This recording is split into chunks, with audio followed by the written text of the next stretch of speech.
Hello friends, कैसे हैं आप सब लोग। उम्मीद करती हूँ बहुत अच्छे से होंगे और खूब खुश होंगे। मैं भी बिल्कुल ठीक हूँ। आज के ब्लॉग में बहुत कुछ होने वाला है, तो एंड तक ज़रूर देखना। और यहाँ ना मैंने सुबह सुबह अपना लंच तैयार कर लिया था।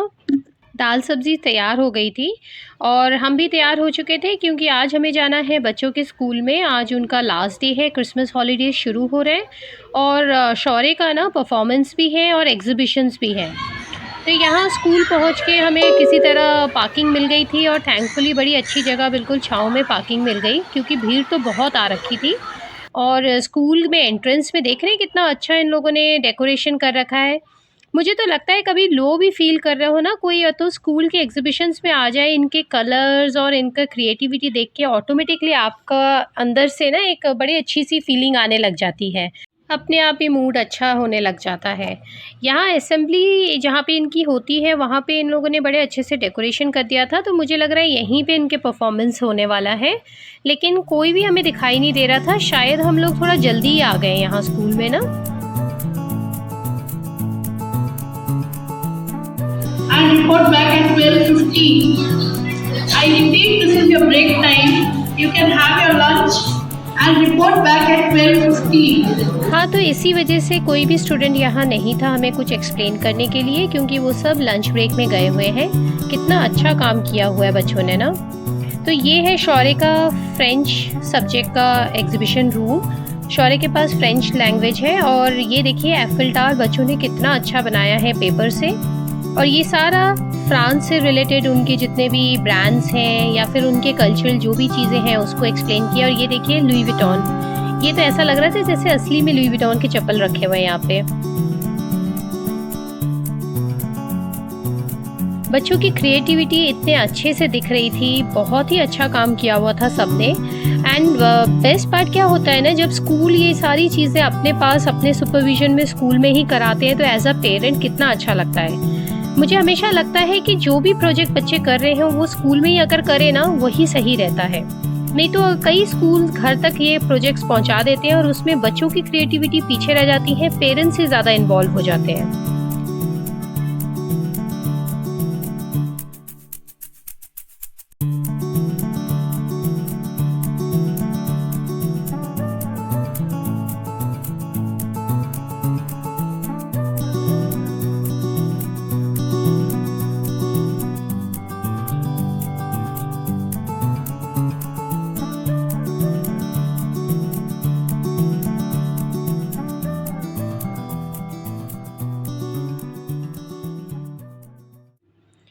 यहाँ पे ये स्टूडेंट हमें इतने अच्छे से एक्सप्लेन कर रही थी, लेकिन ना मैं रिकॉर्ड अच्छे से नहीं कर पाई क्योंकि पीछे काफ़ी शोर हो रहा था। सो एनीवेज, सारे एग्जीबिशन रूम्स चेक करने के बाद, अच्छे से एक्सप्लेनेशन सुनने के बाद हम लोग आ गए थे शौर्य के प्रोग्राम देखने के लिए। आज वो म्यूज़िक बैंड में ड्रम प्ले करने वाला है और उनका थीम हवाई है, और वहाँ से रिलेटेड ये लोग 2 गाने प्ले कर रहे थे। और वहाँ पीछे शौर्य बैठा था, जो बहुत ज़्यादा मैं कवर नहीं कर पाई उसको। लेकिन बच्चों ने बहुत ही अच्छा परफॉर्मेंस दिया, और उनके परफॉर्मेंस देखने के बाद हम लोगों ने नुक्कड़ नाटक, डांस परफॉर्मेंसेस और ये योगा, काफ़ी अलग-अलग चीज़ों के परफॉर्मेंसेस देखे और उसके बाद हम लोग घर आ गए थे।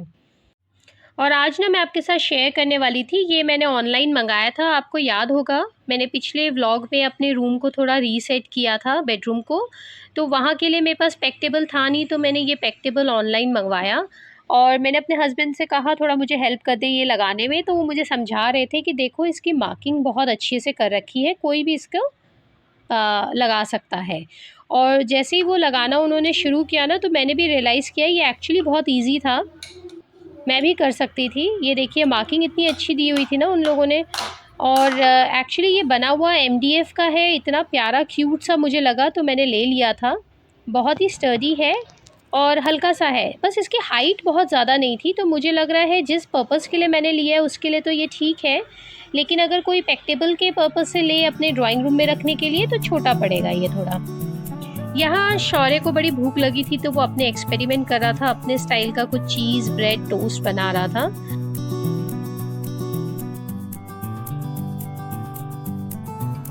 मेरे से गलती होगी, इसने करा कुछ, जैसे हमारा नहीं हुआ चीनी कैरेमलाइज हो गई, तो ये वही कह रही थी, कहती उसमें ना हल्का सा पानी जरूर डालना चाहिए, क्योंकि चीनी को अगर हम पकाएंगे ना तो वो तो हो ही जाता।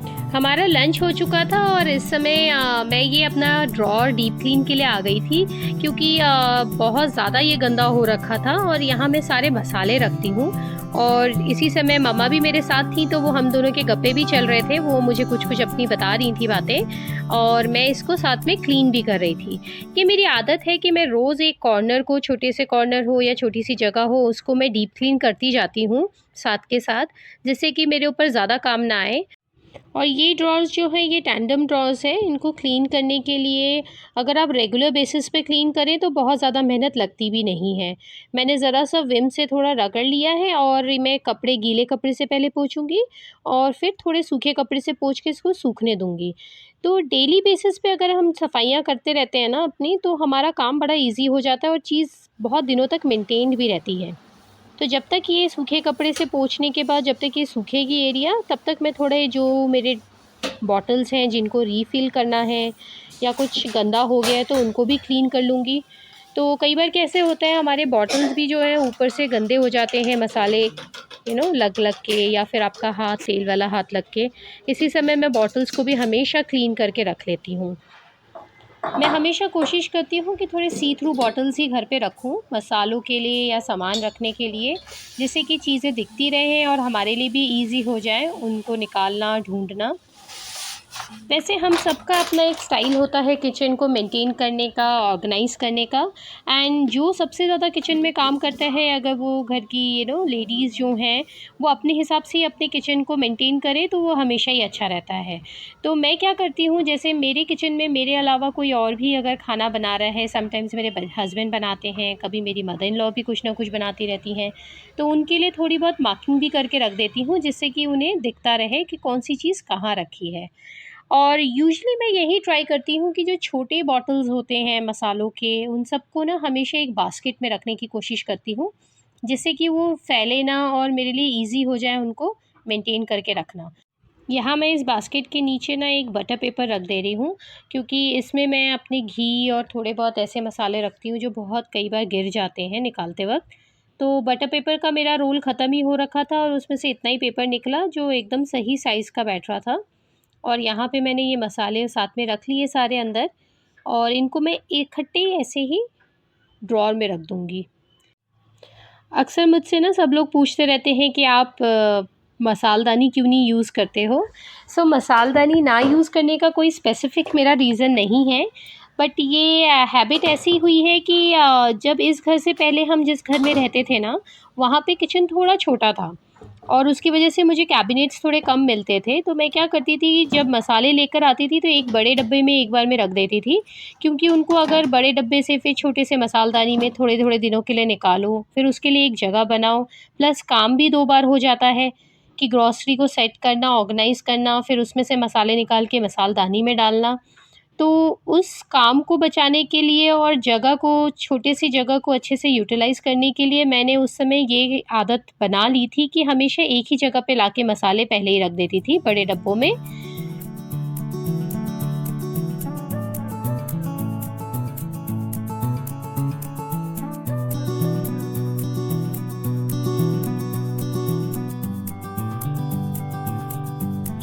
तो यहाँ मेरा ड्रॉर भी क्लीन हो गया था और उसके बाद थोड़ा रेस्ट करने के बाद ना आज शाम को हम लोग चले गए थे मॉल।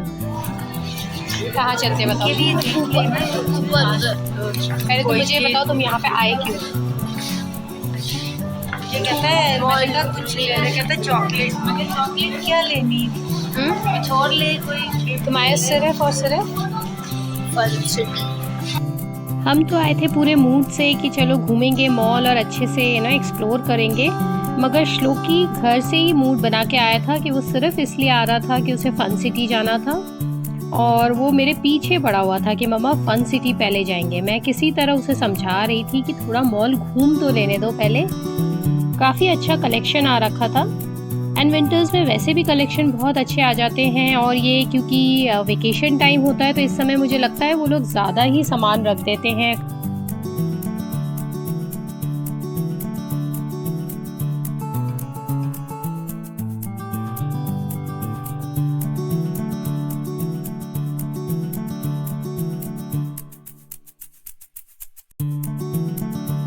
तो थोड़ी देर घूमने के बाद श्लोक क्योंकि बहुत परेशान कर रहा था, तो ये देखिए वो मेरा हाथ खींच रहा है कि फन सिटी पहले चल लो। तो फिर मेरे हस्बैंड ने कहा कि चलो पहले कुछ खा लेते हैं और उसके बाद इन लोगों को फन सिटी छोड़ के फिर हम लोग थोड़ा एक्सप्लोर कर लेंगे। तो हम चले गए थे फूड कोर्ट की तरफ एंड यहाँ पे भी इतना रश था आज, तो जैसे ना बहुत सारे लोग यहाँ पे आ गए हों। तो थोड़ी देर हमने फ़ोटोज़ अपनी खींची और उसके बाद इन बच्चों ने तो नॉनवेज अपना ऑर्डर कर लिया था और मम्मा ने छोले भटूरे, काफ़ी अच्छे टेस्ट के थे। और हमारा अभी आ ही रहा था, अभी तक बना नहीं था। और ये देखिए इतना ज़्यादा रश हो रखा था पूरे मॉल में।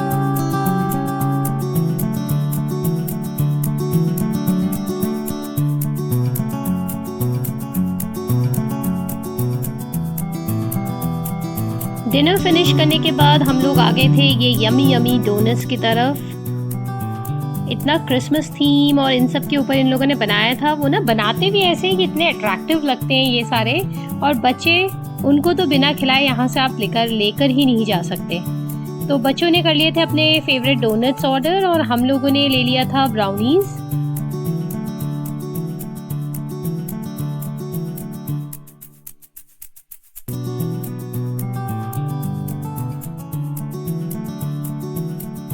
और उसके बाद वही बच्चों का फन सिटी जिसके लिए वो आए थे घर से मन बना के। तो चलिए फिर आज का ब्लॉग मैं यहीं फिनिश करती हूँ और यही उम्मीद करती हूँ आप लोग भी अपने वेकेशंस खूब मज़े से बिता रहे होंगे। मिलते हैं फिर नए ब्लॉग में, तब तक के लिए गुड बाय।